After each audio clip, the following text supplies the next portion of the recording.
Hey, this is Heidi Lee. You're into this soup, and we are at the Allstate Appliance Center in the Scottsdale Air Park.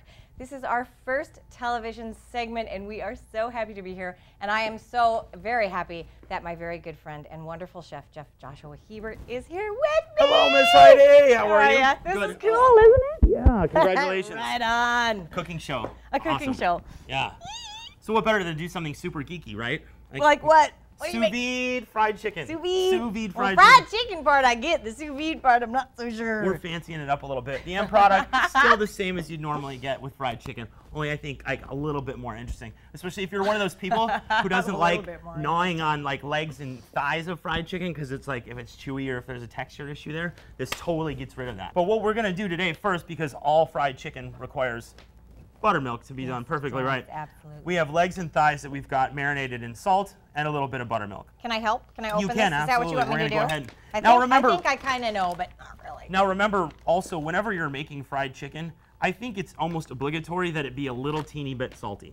I think so if you too. oversalt, not really a problem. We're gonna salt twice in the process, once here, and then once at the end when we're done cooking and we're taking our You know, fried I've chicken out never of the really oil. used one of these little thingies before. No, you're showing how easy it is to use, as a matter of fact, right? Because I'm a novice. All right, so That's this all right. goes so you want this to way. flatten out your chicken. Okay. Oh, like There you that. go. Okay. Just like that. There you go. Okay, And then then- stick that thing right in the top there. Like that. Yep. Drop the lid. There you go. And then lock gotta it on lock the it? side. Like other that way? There you go. Okay. And then just press the vacuum and seal button. Makes a funky noise. You can get these. I could at, go really far with that. You can get these at different stores throughout, and they're actually not very expensive. It will help you preserve some of your leftovers at home and make it easier to freeze things if you want. A lot of the times, the bags even have ways to label and date, so you can stick stuff in the freezer. Like on little living good type in. Exactly, exactly. And so you can get your meats like if you buy at the big huge stores. Let's see how so loud. And then you could put them in this, and then Right. you don't get freezer burn. Exactly. Throw it in Okay, there. then And where there's do a I go? million really Do I good do uses. that? Pop that open, flip the top, and we Okay. are sealed and ready to go. Cool. That's So that's our first step, is we neato. have basically vacuum sealed chicken that's marinated. Right on. Next thing we're gonna do is we're gonna drop that in our thermal immersion circulator. Thermal immersion circulator. And we're gonna let that sit for about 6 hours. In my experience, the process 5 to 6 hours at 160 degrees, which is the temperature that chicken is cooked at to be considered 100% cooked. Oh, I get it. but Okay. We're gonna have it just like braising at its actual done temperature, so that it's not overcooked, right? We're controlling the cooking process by making sure we don't overcook it, but making sure Okay. that before we even fry it, it's fully cooked, which makes it easier to crisp. Oh, the and then you skin. don't. Oh, then it doesn't become like thing. Exactly. Okay, right on. Exactly. All right. So the cool thing is, we're going to go ahead and show you the process once we've gotten done. So we're going to take our bag, just I can throw help it you with away. that if you'd like. Certainly. And this has got a little bit of liquid in it, obviously. So what we're going to do is we're going to pat it dry on a kitchen towel. This is a little hot, so be careful. This is like a Labor Day weekend food. Labor Day's this weekend. Right, exactly. And who wouldn't want to have fried chicken? I love fried chicken. So then we're just going to go through a pretty simple process here. I like making my fried chicken out of like really, really, really super crispy. So instead of taking just seasoned flour, we've created nice flaky coating for our chicken. That's cool. Let me feel. Yeah. But we're going to do it the exact same way that we would do any other fried chicken kind of breading process. We're going to Wet start with our buttermilk. We're going to let that marinate one more time. Okay, now I got to ask the question. What is it about buttermilk and chicken? Is it like, is that, it has a lot of acids in it and so it breaks it down and makes it more actually, tender, or what? it's the, there are some more acids in it and that would eventually help, but buttermilk has more viscosity and makes better for absorbing flour Oh, and I making things never stick to it. knew So when you that. have like an Italian Frito misto or fried calamari or something, if you use buttermilk, it's thicker and the viscosity allows things to stick to it better. You know, I know there's a reason I have you around. See, so we're just gonna roll this around in this little crumb batter here. Little crumb bed. And then we're gonna set it on a rack. We don't wanna set it flat, because if we set it flat, the batter will most likely fall off.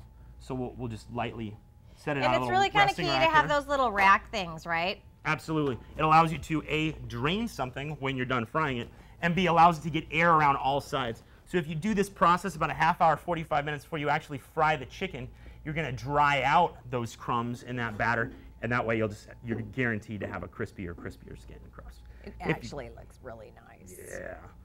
And it's pretty, at this point, we're just doing a shallow pan fry.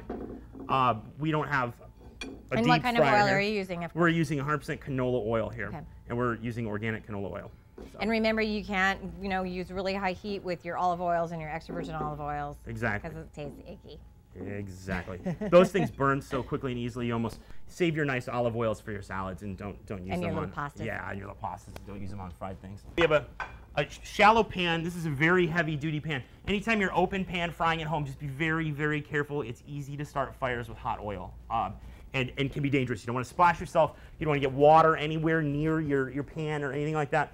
We started this off on high heat for just a few minutes and then turned it down to low heat. You can test with a little piece of a little crumb of your flour, and if it starts to fry, good.